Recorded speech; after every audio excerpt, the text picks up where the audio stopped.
A continuación, Noticiero Telesucesos. Clasificación A. Apto para todo público. Un noticiero pensado para usted porque se lo merece. Nos acercamos a la realidad desde diferentes perspectivas. Noticiero Telesucesos. Primera parte del Noticiero Telesucesos con las noticias más importantes del día.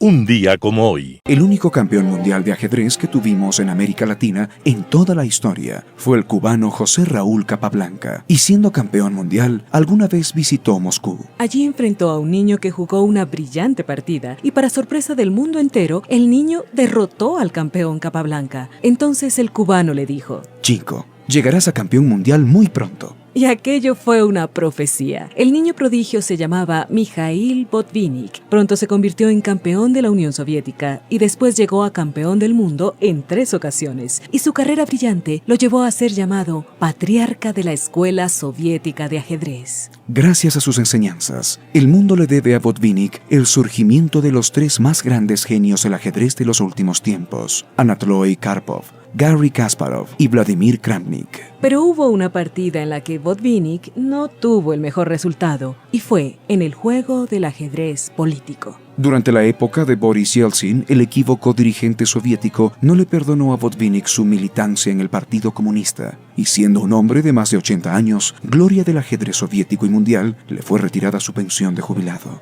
Botvinnik había nacido un 17 de agosto de 1911 y hoy ya no está entre nosotros, pero se convirtió en ejemplo y en noble recuerdo. Hoy, 17 de agosto, en el día de su cumpleaños, le deseamos que siga jugando a la única guerra noble, a la única guerra de la cual se resucita más digno e inteligente, que siga dando jaque mate a los dioses de la nada y del silencio. Las principales noticias del día.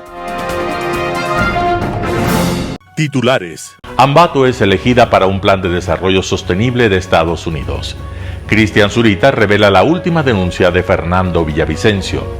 Alcalde de Quito recibió el protocolo para la activación de alertas frente a eventos sísmicos y volcánicos. Los editoriales serán de Talía Flores. El magnicidio de Fernando Villavicencio sacude las urnas en Ecuador. Roberto Aguilar, Topic, atrapado por un fantasma. José Alvear, crónica de un magnicidio. Fabián Corral, el dólar. Noticias del día. Ambato es elegida para un plan de desarrollo sostenible de Estados Unidos. Ambato es una de las ciudades del continente que trabajará en un plan de desarrollo sostenible impulsado por Estados Unidos. En un comunicado de prensa, el Departamento de Estado informó que el país norteamericano seleccionó 24 ciudades, la mitad estadounidenses y la otra latinoamericanas y caribeñas, que trabajarán en binomio en un proyecto de desarrollo sostenible. En la lista aparece Ambato, junto a Ciudad de Guatemala en Guatemala, Cartagena y Cali en Colombia, Fortaleza y Manaos en Brasil, Rosario en Argentina, Mérida y Hermosillo en México, y Renca en Chile, Montego Bay, Jamaica y Freeport en Bahamas. Todas ellas participarán en la iniciativa Ciudades en Movimiento, lanzada durante la Cumbre de Ciudades de las Américas celebrada en abril del 2023. El objetivo es ayudar a las ciudades a crear un entorno sustentable a nivel ambiental, económico y social e inclusivo, beneficiando a las comunidades más pobres y subrepresentadas y resilientes. Se trata de una de las promesas hechas por el presidente estadounidense Joe Biden durante la 9ª Cumbre de las Américas de junio del 2022. Esperamos trabajar en estrecha colaboración con las ciudades seleccionadas y también participaremos y apoyaremos a todos los municipios apasionados por construir un futuro más sostenible, afirma el Departamento de Estado. Para este programa, Washington se asoció con ICLEI, Gobiernos Locales por la Sustentabilidad, Resilient Cities Catalyst y el Instituto de las Américas. Cristian Zurita revela la última denuncia de Fernando Villavicencio. Cristian Zurita, candidato a la presidencia por la Alianza de los Movimientos Construye y Gente Buena, en rueda de prensa en la ciudad de Guayaquil, se refirió a la denuncia que iba a presentar Fernando Villavicencio antes de ser asesinado en el debate organizado por el Consejo Nacional Electoral. La denuncia sobre un contrato de $30 millones que recibió la empresa Telconet, de la que hasta hace pocos meses era socio el candidato Jan Topic de la Corporación de Seguridad Ciudadana de Guayaquil, para dotar a la ciudad de alrededor de 15.000 cámaras de reconocimiento facial. Informes del administrador del contrato señalan que las cámaras de seguridad colocadas en buena parte de la ciudad de Guayaquil no cumplen su función, dijo Zurita, mientras mostraba una carpeta manila con documentos. Según explicó, el citado administrador del contrato señaló en uno de esos informes que las cámaras de seguridad instaladas apenas tienen una efectividad del 0.8% para el reconocimiento de rostros, placas, entre otras especificaciones suscritas en el contrato. También indicó que, según el informe del administrador del contrato, las cámaras de seguridad registran hechos no apegados a la realidad. No sirven ni siquiera como prueba en la Fiscalía General del Estado ni en el Consejo de la Judicatura para solicitar la información, es decir, registros de video, porque nada coincide con la realidad, continuó Zurita. Al final de la rueda de prensa recalcó que el plan de gobierno de Fernando Villavicencio se mantiene intacto y que aumentaron su compromiso de luchar contra la impunidad. Alcalde de Quito recibió el protocolo para la activación de alertas frente a eventos sísmicos y volcánicos. Pavel Muñoz, alcalde de Quito, recibió este martes el protocolo técnico de alertas para que sea socializado e implementado por las diferentes instancias municipales frente a posibles eventos sísmicos ante la actividad eruptiva del volcán Cotopaxi y otros riesgos que se pudieran presentar.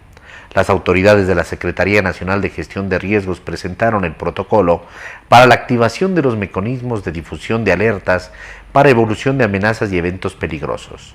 Cristian Torres, secretario nacional de Gestión de Riesgos, entregó al alcalde el documento.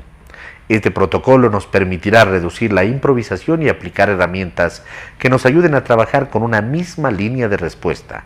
Contamos con el Cuerpo de Bomberos, que tiene acreditación y certificación internacional para atender desastres, así como el reconocimiento como ciudad nodo en atención de riesgos. El protocolo fue construido en 13 talleres con diferentes entidades y tiene carácter vinculante en los diferentes niveles de gobierno y será evaluado de forma periódica para la incorporación de elementos que ayuden a desarrollar la normativa establecida, en especial sobre los protocolos en los diferentes niveles de alertas y los cambios al momento del comportamiento del riesgo, así como el establecimiento de los flujos adecuados de comunicación y los niveles de responsabilidad, que son elementos de suma importancia para una respuesta inmediata.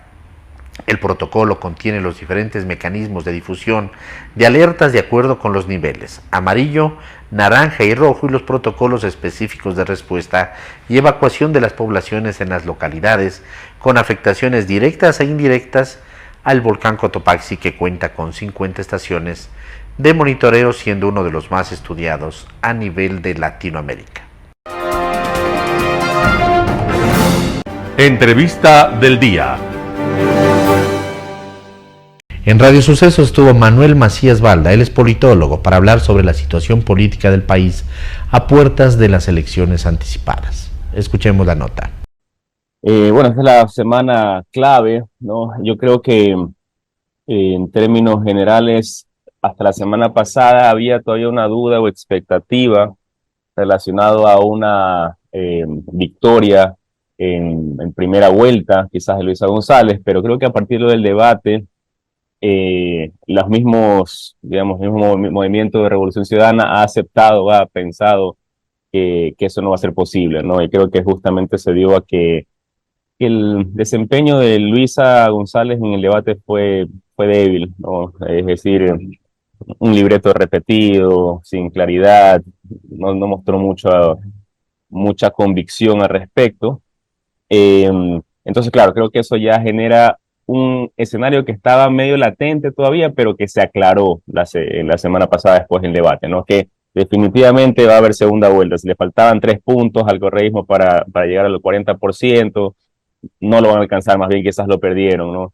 Eso sumado al tema también del asesinato de Fernando Villavicencio, que bueno, en términos generales alguna gente los acusa. Yo creo que eso todavía no es nada, no es algo que se puede decir, pero en el juego político cualquier cosa se utiliza digamos, electoralmente en estos asuntos, y parece que eso también les afectó de cierta manera, pero me parece a mí más que el tema del debate fue algo que tuvo quizás también un sello que dejó claro que se iba a dar una segunda vuelta, ¿no? El tema es quién entra a la segunda vuelta, y eso es lo que también estaba en discusión, y que la gente esperaba algo respecto a eso, una definición en el debate, ¿no? Ya sabemos que Otto, Yaku y Topic son los que andaban un poco en esa lucha. Obviamente Fernando Villavicencio estaba un poquito por ahí, un poco más atrás, pero queda fuera. Yo creo que más allá de qué pase con el caso de la candidatura de Zurita,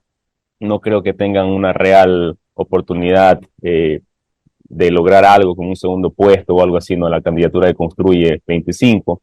Más bien hay que ver qué tanto, y eso para mí es lo clave también, qué tanto del electorado, que digamos lastimosamente quedó huérfano, el electorado de Villavicencio, qué tanto, a qué lado se apoya, ¿no? No creo, ha de ser un porcentaje relativamente pequeño el que por convicción y por un tipo de homenaje quieran quizás todavía votar por la lista Construye 25, sino que más bien van a haber cambios y van a haber cierta migración del voto hacia alguno de los otros candidatos que van de segundo, ¿no? O que pueden ir de segundo.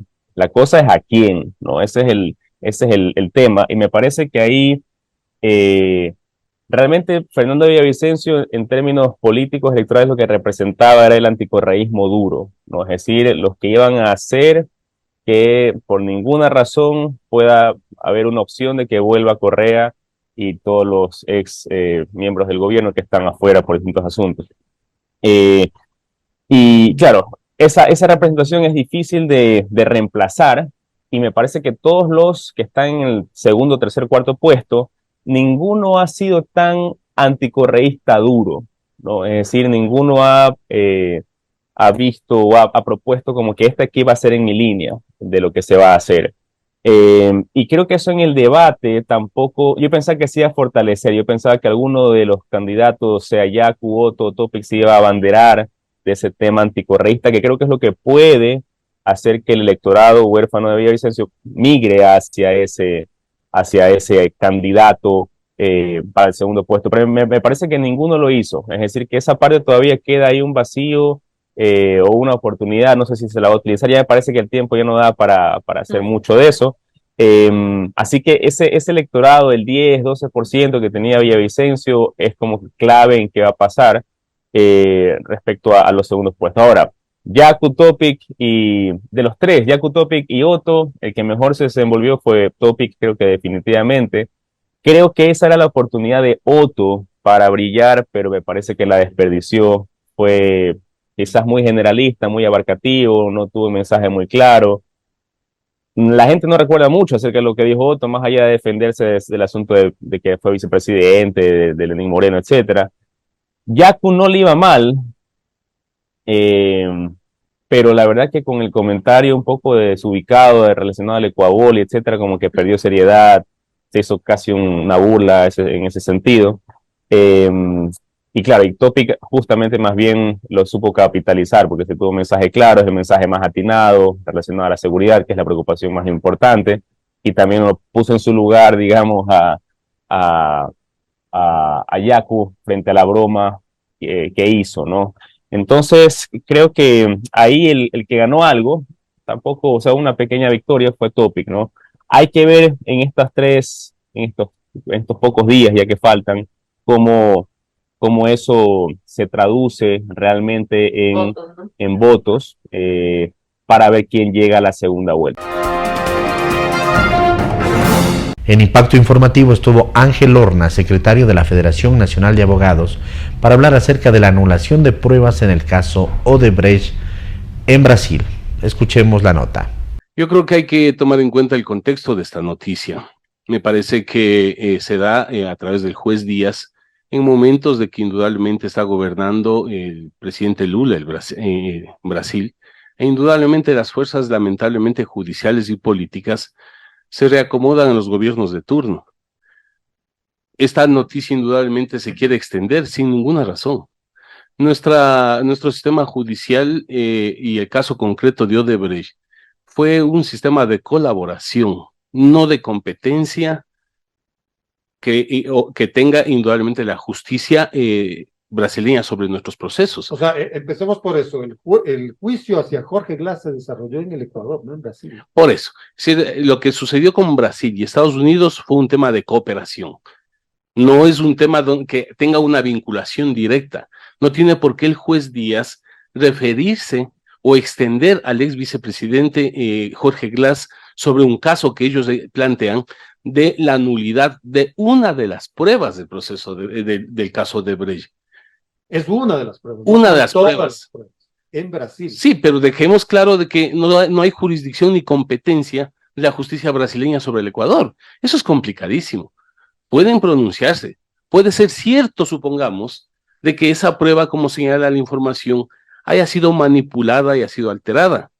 Pero eso le sirve precisamente a las causas que ellos tienen en Brasil. Mas no pueden ellos aplicar o dar un criterio sobre los procesos judiciales nuestros. Pero aparentemente por este sistema MyWebDay se supo que Odebrecht había sobornado o había gastado en sobornos en el Ecuador históricamente como 35 millones de dólares. 33.5 millones de dólares se habla de este caso. Para llegar a esta conclusión, la Fiscalía de nuestro país y nuestro sistema judicial llevó todo un proceso. No es el tema de una prueba, de decenas de pruebas. Los ecuatorianos fuimos testigos, Edgar, y quienes me escuchan, los videos donde el tío Rivera, el tío de Jorge Glass, le pedía dinero al representante de Odebrecht en el Ecuador. Eso le iba a comentar, porque aquí tenemos pruebas nuestras. Es que así es. Término, ¿no? Por eso digo, en el supuesto caso, aunque yo tengo mis dudas, ¿en qué contexto se da, en qué gobierno se da y por qué se da en Brasil? Pero nosotros no vamos a responder lo que está pasando en la justicia y en la política de Brasil. Pero digamos que lo mismo que existe en el Brasil y que al momento ha sido anulado, lo tienen en los Estados Unidos. O sea, ellos no tienen por qué anular eso, ¿o sí? No, indudablemente eso lo sirve, repito, para el Brasil. Indudable, por ejemplo. Eso recuerdo que entregó el Departamento de Estado y el FBI. Se toma este elemento, el ex vicepresidente Jorge Glass, en un momento inclusive que estamos de campaña electoral. Es decir, hay unas coincidencias fantásticas en la política de nuestro país, acontecimientos todo el día, hay un reacomodo por necesidades o en base al proceso electoral que se nos avecina. La Fiscalía ha señalado clarito, son cientos de pruebas que llevaron a esto y nos quieren vender la idea a los ecuatorianos que entonces, pues el ex vicepresidente Jorge Glass era inocente, el pobre es víctima de la justicia y de los políticos del Ecuador. Y nos quieren que nos olvidemos de que él no estaba solo condenado por el caso de Odebrecht, que de paso señalo, no es por una prueba, sino por todo un proceso que nos llevó cientos de fojas, testigos, pericias, audios, videos. Pero también estuvo por el caso sobornos, porque no nos olvidemos que Jorge Glass dirigió en el gobierno de Rafael Correa los sectores estratégicos donde permanentemente tuvimos casos de corrupción y que inclusive hasta el día de hoy no se ha aclarado varios de estos procesos que de paso Fernando Villavicencio, que en paz descanse, como decimos, lo planteó permanentemente. Pero el caso Sobornos 2012-2016, que se basó en la investigación de Fernando Villavicencio, la denominada Arroz Verde. Así es. No incluyó a Odebrecht dentro de los proveedores que supuestamente habían entregado por eso dinero a los funcionarios o exfuncionarios del gobierno de 2007-2017. Por supuesto, fue un caso aparte, por eso yo señalo, también fue condenado por eso. Si fuese el caso de que sea inocente o como quieren vendernos la idea sobre el caso de Odebrecht, es decir, tiene de responder Jorge Glass por otros casos, por otros procesos de corrupción. Pero yo insisto realmente, y la Fiscalía ya ha hecho su pronunciamiento. También en Impacto Informativo estuvo Mauricio Alarcón, presidente de la Fundación Ciudadanía y Desarrollo, para hablar sobre la campaña electoral post-debate. Veamos la nota. Efectivamente hay mucho que ha corrido, particularmente en redes sociales, sobre el caso de la candidatura de Cristian Zurita, especialmente, me atrevo a decir, desinformación, que debe ser desmitificada para evitar, dentro de un clima de polarización, y de violencia como el que estamos viviendo que traiga consecuencias. ¿Por qué desinformación? Porque, por ejemplo, ¿qué parte se está y parto con esto, y muchísimas gracias, Edgar, por permitirme tratar el tema, porque aunque muchas personas digan debería hacerse esto, hay una norma que rige los procesos electorales, es el Código de la Democracia, que no se está aplicando selectivamente para este caso, porque no es el primer asesinato que ocurre respecto de un candidato en un proceso electoral. Tuvimos asesinatos en este proceso, el caso de Rider Sánchez en Esmeraldas. Tuvimos asesinatos en el proceso de las seccionales de febrero de 2023, el caso de Omar Menéndez, candidato a la alcaldía de Puerto López, el día anterior a la celebración de elecciones, y el CNE ha actuado de la misma manera en que lo está haciendo ahora, porque hay una norma que establece el proceso a seguir. ¿Por qué digo esto? El artículo 112 del Código de la Democracia, y el número es relevante, lo que importa es su contenido, abre la posibilidad de que una organización política, ante una ausencia definitiva de un candidato, por fallecimiento, lo reemplace. Esto puede suceder desde el primer día en que la candidatura está en firme hasta el día previo o el día mismo de las elecciones. Lo que te dice el Código de la Democracia es, la organización política puede poner un reemplazo de la misma organización política o de la misma alianza. O sea que no bastaba con que Cristian Zurita se presente en el Consejo Nacional Electoral y diga yo soy reemplazo de Fernando Villavicencio. No, y hay que ver un punto. Y no es que él fue, ¿no? Su organización. Exacto, y hay que ver que además ese mismo artículo del Código de la Democracia establece un tema adicional que te dice, si ya está impresa la papeleta, ¿cómo está? Se mantiene la imagen del candidato lamentablemente asesinado, fallecido, y los votos que él obtenga se trasladan al candidato reemplazante. Cristian Zurita. Si es que aún no se imprime la papeleta y estamos a tiempo, se cambia la foto, se cambia el nombre y sale el candidato reemplazante. En este caso, las papeletas ya estaban impresas, es decir, el día domingo, nosotros vamos a recibir una papeleta en la que vamos a ver la foto y el nombre de Fernando Villavicencio bajo el número 25 del movimiento Construye. Es lo único que dice el Código de la Democracia frente al fallecimiento de un candidato. En lo demás, la norma establece procesos y en este caso, la organización política propone un reemplazo, pero ese reemplazo tiene que seguir algunos pasos antes de quedar en firme. ¿Y por qué hago esta separación? Porque una cosa es la inscripción del candidato, lo que tuvo lugar por parte del movimiento Construye el día domingo a partir de la 1:00 de la tarde, y otra, la candidatura en firme, que únicamente existe cuando una vez comunicada la decisión de la inscripción a las otras organizaciones políticas, esta no ha recibido impugnaciones. En teoría, hoy a la medianoche, como tú sabes, de no recibirse impugnaciones, quedaría en alguna medida en firme la candidatura y el Consejo Nacional Electoral debería resolverlo así el día de mañana. Tú eres un observador y un estudioso de la materia. Efectivamente, a la medianoche cesa el plazo para las impugnaciones. Ahí entra en firme la candidatura o necesita la declaratoria del Consejo Nacional Electoral. A ver, siempre va a suceder el día de mañana. Siempre va a haber la formalidad de la ratificación del Pleno para poder formalizar la existencia de una candidatura, y ahí sí debo decirlo, ojalá el Consejo Nacional Electoral sesione el día de mañana lo antes posible, me refiero al Pleno, y ya ponga como corresponde el ejecútese, por decirlo de alguna manera, a la candidatura de Cristian Zurita. Ahora, ¿por qué menciono esto? ¿Por qué? ¿Y por qué digo desinformación? Porque ha circulado en redes sociales y en grupos de WhatsApp que el CNE está actuando de manera selectiva y malintencionada, cuando en el caso de Omar Menéndez en febrero de 2023, automáticamente se permitió la inscripción y la calificación del reemplazo el día de las elecciones. Y eso es falso, Edgar. Omar Menéndez fue asesinado el 4 de febrero y aquí no estoy para defender esa candidatura de una organización política X, sino para contar los hechos. Omar Menéndez fue asesinado el sábado 4 de febrero. El domingo 5 eran las elecciones. El domingo 5 en la mañana, la Revolución Ciudadana propone el nombre de un reemplazo, de una candidata mujer. Y no es sino una semana después, ya celebradas las elecciones, ya contados los votos, que se dice la candidata está calificada, y como el señor Menéndez fue el más votado y fue electo alcalde, los votos se le asignan a esta señora, y esta señora es hoy la alcaldesa de Puerto López en Manabí. Un panorama de noticias para su estatura intelectual.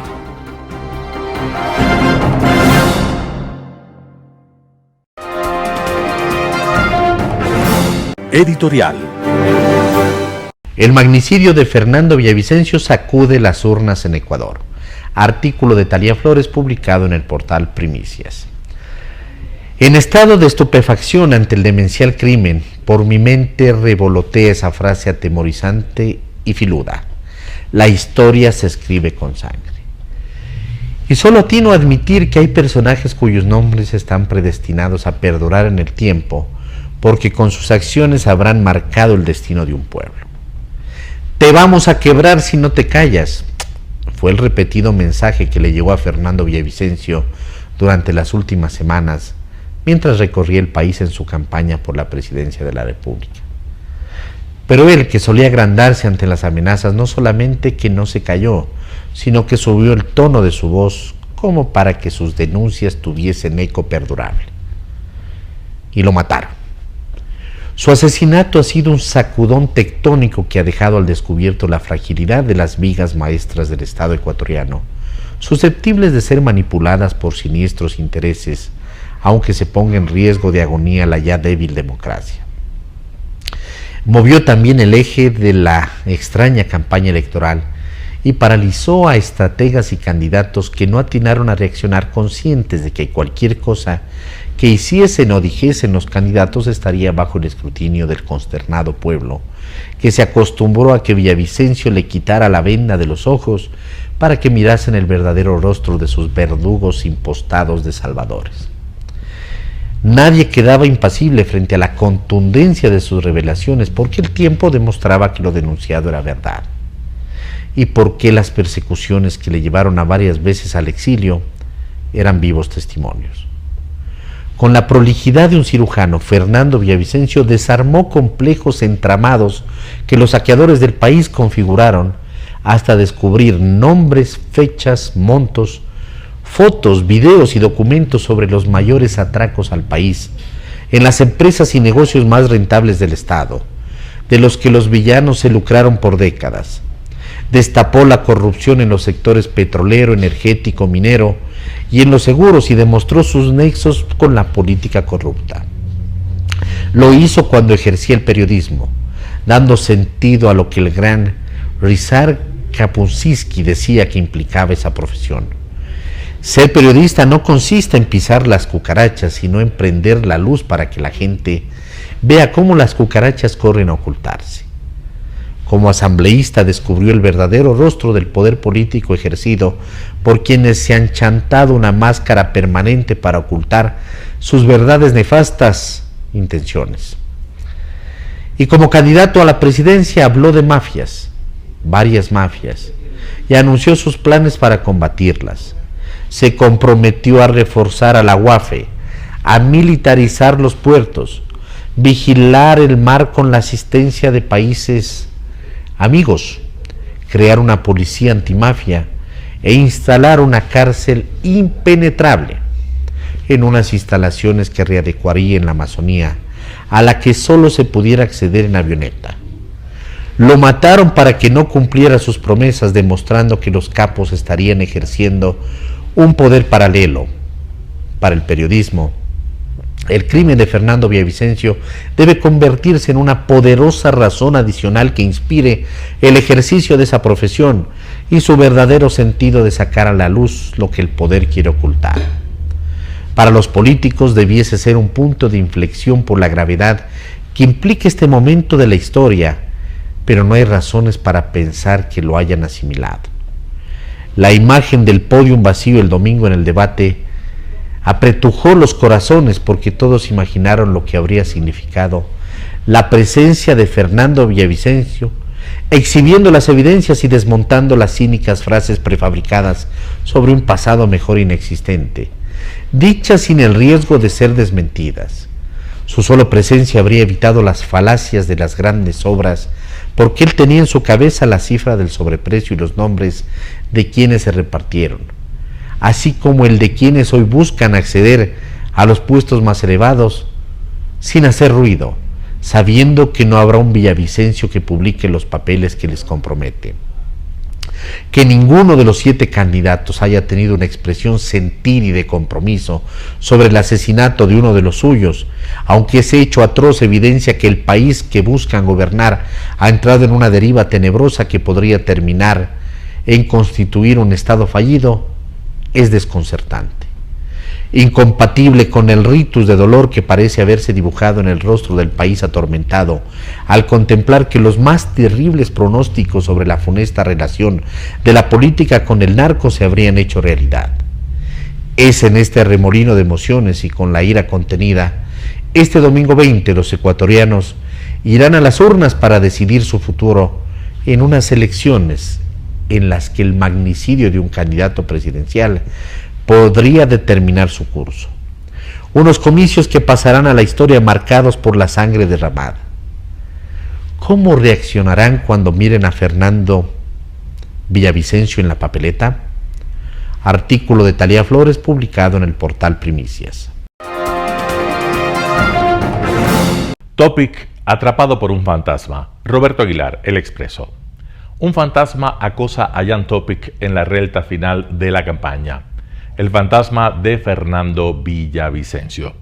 Mientras el candidato del Partido Social Cristiano recibe el repentino pero predecible apoyo de los influencers correístas que se sienten más cómodos con él en la segunda vuelta, aunque les gane, mientras diseña nostálgico de sus días en la Legión su propio Robocop para disque acabar con el narcotráfico y lo presenta al público en un video con estilo de juego multiplayer para Android, que es probablemente el referente estético que domina en su cabeza según se desprende de su perfil intelectual.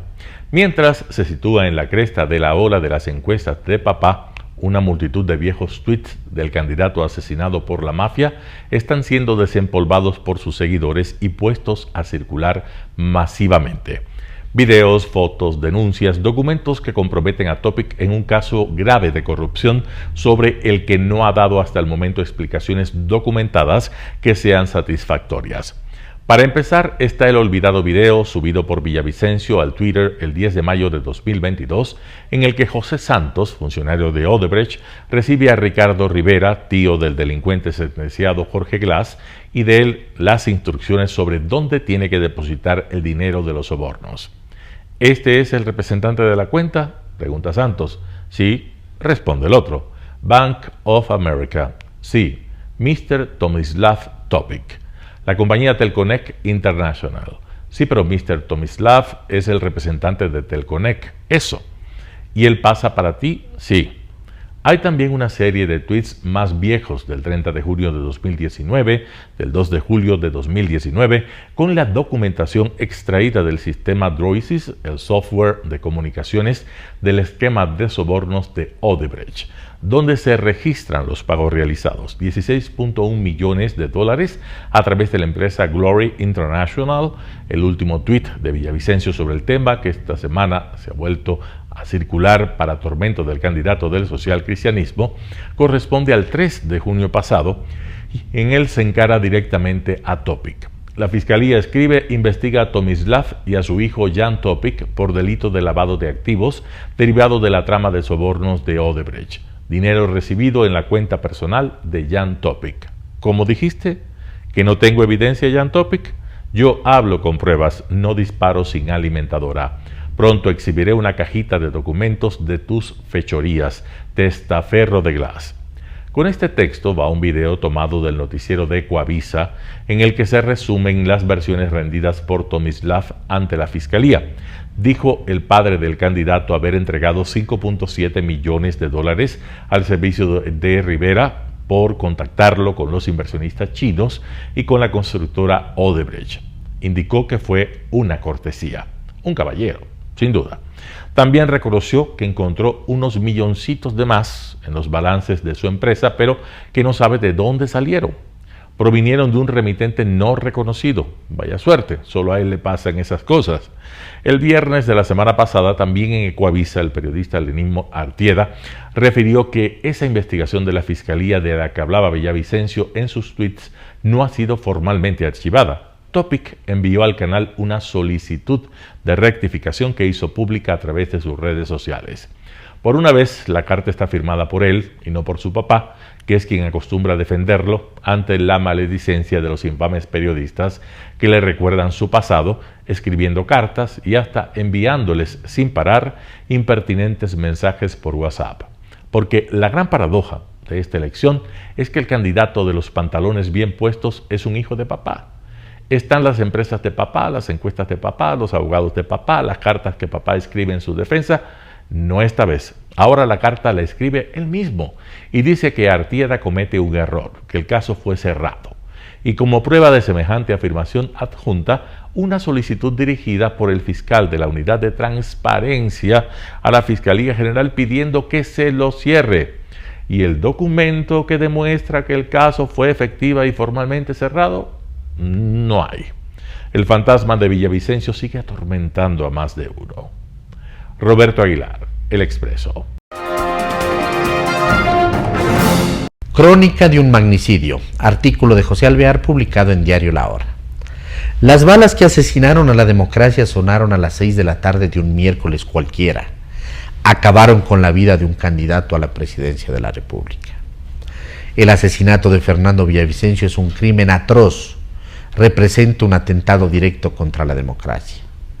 La voz y el voto del pueblo están desdibujados y vulnerados por quienes a punta de sangre, pánico y caos pretenden imponer sus reglas. El Ecuador se volvió tierra de nadie. Pasan los días y vemos a la casta de viejos políticos representada en sus candidatos haciendo feria para subir en las encuestas. Al final, es lo único que los mueve. La cuenta regresiva para el gran día. Algunos incluso tuvieron la osadía de asistir al velorio, del que fueron expulsados, y otros de llamar de forma hipócrita y muy poco útil a una supuesta unidad. No escatiman esfuerzos para llegar al sentimiento del elector, lo que sea por llegar al poder. Mientras tanto, el país se desangra. La democracia muere a manos de quienes ostentan el poder, pero no logran controlar la ola de violencia. Su ineptitud cobra vidas. Es hora de actuar. Es urgente aplicar medidas de shock, endurecer las penas para los delincuentes, establecer la pena de muerte para sicarios, secuestradores y pedófilos. Es momento de trabajar en soluciones tangibles para la sociedad civil que exige volver a la calma. La ola de asesinatos contra políticos, candidatos y autoridades no se detiene. Todos ellos se suman a la estadística de los 40 homicidios internacionales por cada 100.000 habitantes. Al final, para las autoridades, son un número más. El gobierno decretó luto por 3 días tras el asesinato de Villavicencio, un simbolismo que debió realizarse en memoria de las cerca de 4.000 víctimas que se han contabilizado en lo que va del 2023. El poder de cambiar esta realidad está en manos de los votantes este próximo 20 de agosto. Castiguemos a los que quieren ganar a punta de amenazas, odio y venganza. Debemos mantenerlos lejos del poder para siempre. Es urgente reconstruir, sanar y fortalecer la democracia. Es fundamental establecer políticas públicas que nos permitan el retorno a la libertad de caminar tranquilos por las calles de nuestro país. ¡Viva la paz! ¡Viva la democracia! ¡Y viva la libertad! José Alvear Campodónico en Diario La Hora. El dólar, Fabián Corral, El Universo. El expresidente Yamil Mahuad, hay que reconocerle 2 decisiones patrióticas que requirieron presencia de ánimo y claridad de pensamiento. La paz con el Perú, en 1998, y la dolarización en el 2000. Aún habrá quienes suspiren por la herida abierta, tienen derecho a la nostalgia, pero a nada más, porque es evidente que la decisión de concluir el tema fronterizo fue positiva e histórica. El Ecuador no podía seguir anclado en disputas de raíz colonial que le habían impedido definir la frontera y lo que alguien dijo tener piel. y que además le generaba ingentes gastos militares, incertidumbre y límites a los procesos de integración. El tema de la dolarización, al parecer, no tiene nostálgicos del viejo y devaluado Sucre, o los tiene, pero muy pocos. Pero hay algunos dogmáticos y populistas que quieren transformar al Ecuador en campo de experimentación de sus teorías políticas y sugieren reemplazar el dólar por una moneda regional inventada bajo la inspiración de Nicolás Maduro y Alberto Fernández o con una moneda local absolutamente incierta. Semejante propuesta de aplicarse sería la fórmula de un fracaso anunciado, nacida de los sueños de noveleros soberanistas. Hay algunos por acá que operan como caja de resonancia de semejantes ideas, que usualmente llegan adornadas por discursos nacionalistas debidamente acomodados a la circunstancia, y que hacen daño. El dólar dotó de estabilidad a la economía que a principios del 2000 era un barco a la deriva afectada por la devaluación, la informalización y el deterioro del crédito y los salarios. El Sucre había perdido toda credibilidad. Por entonces ya no era una moneda apta para las transacciones comerciales, ni para la planificación de los negocios, ni para el diseño de políticas públicas, ni para sostener siquiera a la familia. Era un papel sin valor. Múltiples y complejas razones causaron semejante crisis. Las ideas de los sustitutos del Sucre, que ocasionalmente nacen entre los torbellinos electorales, solo tienen cabida en la imaginación de algunos o quizá en la idea de dificultar el ejercicio de los derechos y de las libertades. El dólar permitió la recuperación del poder adquisitivo de los salarios. Hacia 1999 el salario promedio era del orden de $41. 20 años después, el salario básico unificado es de $450.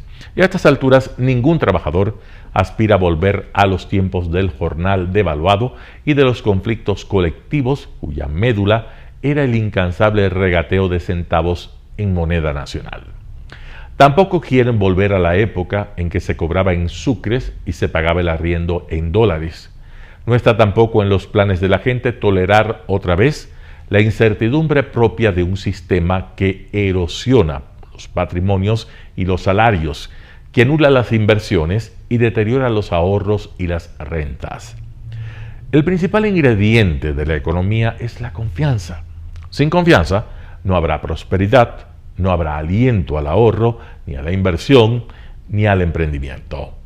La desconfianza es muy mala consejera, más aún si ella nace como respuesta a proyectos políticos equivocados. El país no es conejillo de indias. Fabián Corral, El Universo. Noticias internacionales. Autoridades intentan identificar cuerpos irreconocibles en Hawái. Una semana después de iniciados los incendios en Hawái, son 99 los decesos confirmados a cuenta de la catástrofe más grande de Estados Unidos durante el último siglo. Autoridades apelan a la sensibilidad del público y piden ver más allá de los números. No es solo ceniza en la ropa cuando nos la quitamos, son nuestros seres queridos. Aquellas personas que han entrado en la Jaina porque realmente querían ver, deben saber que es muy probable que estén caminando sobre huesos. El gobernador George Green explicó cuán complicadas son las labores de búsqueda. El reconocimiento de víctimas en algunos casos se lleva a cabo a través de pruebas de ADN, pues son cuerpos irreconocibles. Un 86% de las construcciones destruidas son residenciales, por lo que 2.000 viviendas han sido acomodadas para dar refugio a quienes lo perdieron todo. El gobierno pidió a quienes tienen vivienda disponible en Hawái que la pongan a disposición de quienes quedaron damnificados. El mandatario confirmó que algunas llamas aún siguen activas. Van a tener lo que necesiten. Hoy FEMA aprobó 50.000 comidas, 75.000 litros de agua, 5.000 camas, 10.000 cobijas, así como otros suministros de refugio para los sobrevivientes desplazados de sus hogares. Los retos de seguridad, como sucede tras una tragedia de esta magnitud, se suman a la realidad de los residentes. Saqueos han sido reportados en la zona mientras muchos cuestionan las labores de quienes los representan. Es una sensación desconcertante cuando llegan los bomberos y no tienen agua. Yo tuve que sacar agua del inodoro del filtro de mi refrigerador. Laura Sepúlveda, Voz de América.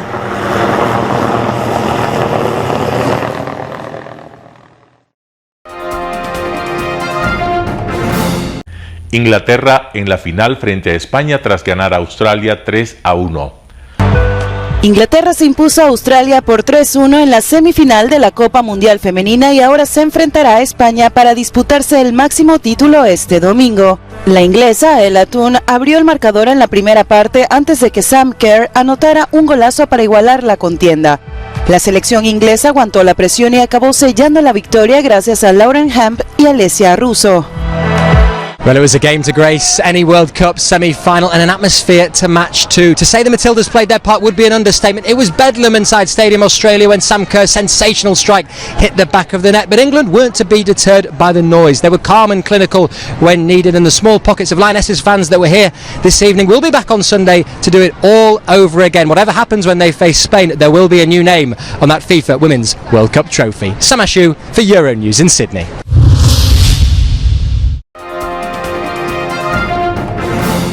Ola de calor en Europa. Polonia espera temperaturas de 35 grados esta semana.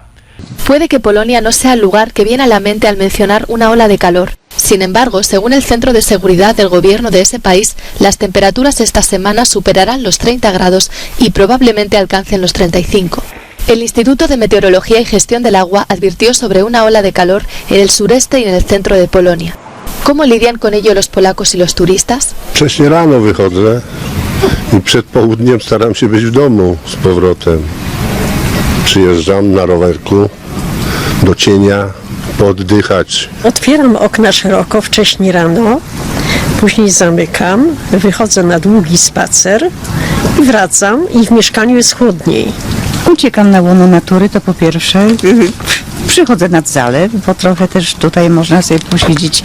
Chłodne powietrze jest przytężni. Poza tym pod drzewem gdzieś w cieniu. No i przede wszystkim trzeba dużo pić. Los expertos también advirtieron sobre tormentas y fuertes vientos en algunas zonas del país. Las autoridades aconsejan al público que evite el esfuerzo físico y se quede en casa en la medida de lo posible.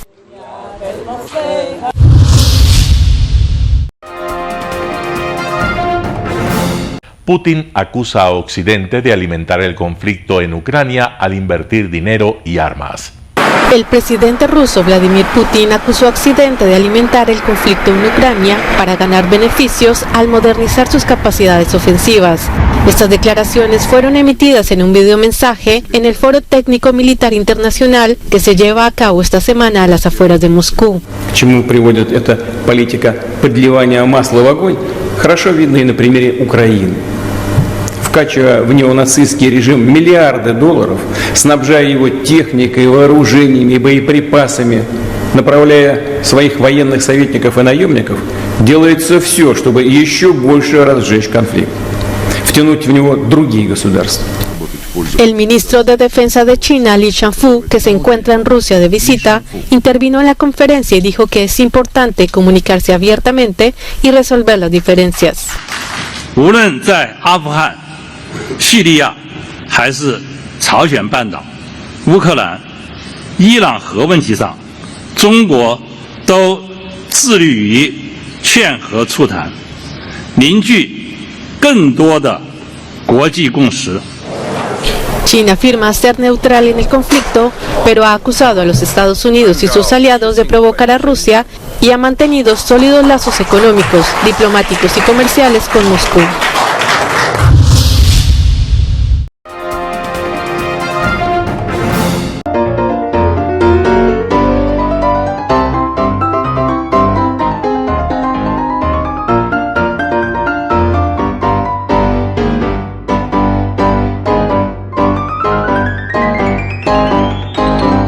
El término arena dejó tiempo atrás de ser sinónimo de muerte. Hoy es un espacio de vida, de desarrollo de una de las actividades básicas del comportamiento humano, el deporte, que quizá, como ninguna, moviliza sentimientos y emociones, elimina como principio la violencia, intereses personales, trampas, desunión e intrigas. El deporte, con sus valores, solo deberá entregar mensajes de bien para mejorar las actuales estructuras sociales y políticas en deterioro en las que vive nuestro país. Hoy entregamos a nuestra audiencia de la ciudad de Quito deportes y en especial a la parroquia de Calderón, uno de los sectores populares de mayor desarrollo de la ciudad, con una población estimada en 1 millón de habitantes que están en contacto diario con el canal 29 UHF, presente con sus instalaciones deportivas en Llano Grande, su centro de gravedad. Telesucesos, desde nuestro estudio principal y en el de Arena Telesucesos, es el único medio de televisión que transmite de lunes a viernes 4 horas diarias de diversos eventos y novedades deportivas: el ecuavóley, básquet, tenis de mesa, halterofilia, taekwondo, esgrima, box, cachascán, gimnasia olímpica. Pueden ser observados en Canal 29 UHF y en todas las redes sociales en su televisión, sin ningún costo, desde la comodidad de su hogar, en nuestro canal y en las redes sociales. Arena Telesucesos es el escenario en donde el deporte tiene vida. Nuestros invitados y jugadores están en la cancha junto a usted y como nunca antes en la pantalla de su televisor, acercándole a un espectáculo inolvidable de luz, color y fiesta. Por fin usted encuentra el deporte que practica y que nunca es transmitido ni considerado por otros medios de comunicación con la importancia que nosotros le damos. El ecuavóley es el gran protagonista en una cancha con todos los estándares y comodidad para su práctica. Es el único deporte ecuatoriano con partida de nacimiento ecuatoriana. Somos inéditos, nos acercamos al deporte popular de nuestra gente que comparte nuestros esfuerzos. En Arena Telesucesos, aparte del atractivo de los eventos deportivos que transmitimos con nuestra señal a los televisores de su hogar, también entregamos muchos de los valores que encierra el deporte y en especial privilegiamos nuestra identidad nacional en el ecuavóley, jerarquizando su presencia como el deporte con partida de nacimiento en nuestro país. Telesucesos no solo entrega en su programación de deportes un espectáculo, sino que impulsa, privilegia y exige a quienes participan que sean parte de los valores y méritos que el deporte encierra: esfuerzo, superación, perseverancia, respeto, solidaridad, compañerismo, disciplina, puntualidad, sana competencia, honradez en la cancha y fuera de ella. La práctica deportiva siempre generará beneficios positivos para su cuerpo y entregará salud estable, pero refuerza además la identidad personal y premia siempre el éxito conseguido. Estamos entregando a nuestra ciudad con Arena Telesucesos un esfuerzo más de un medio que es fiel a su identidad y que a través de sus contenidos de salud, cultura, opinión calificada y ahora deportes, pretende difundir lo que, aparte del entretenimiento, requiere nuestra gente. Lo hasta ahora realizado está hecho con mucho esfuerzo, pasión y el entusiasmo de nuestra parte, de nuestros empleados, trabajadores y pequeños empresarios que creen en nuestras motivaciones. Hemos dado los primeros pasos para este proyecto que seguiremos haciéndolo gracias a ustedes.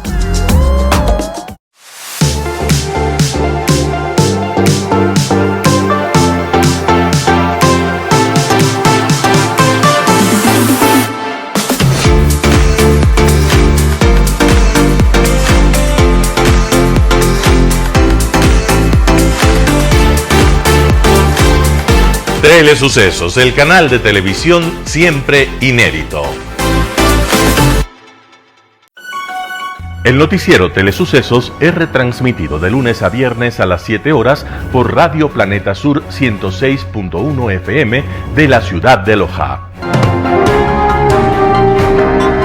Noticiero Telesucesos.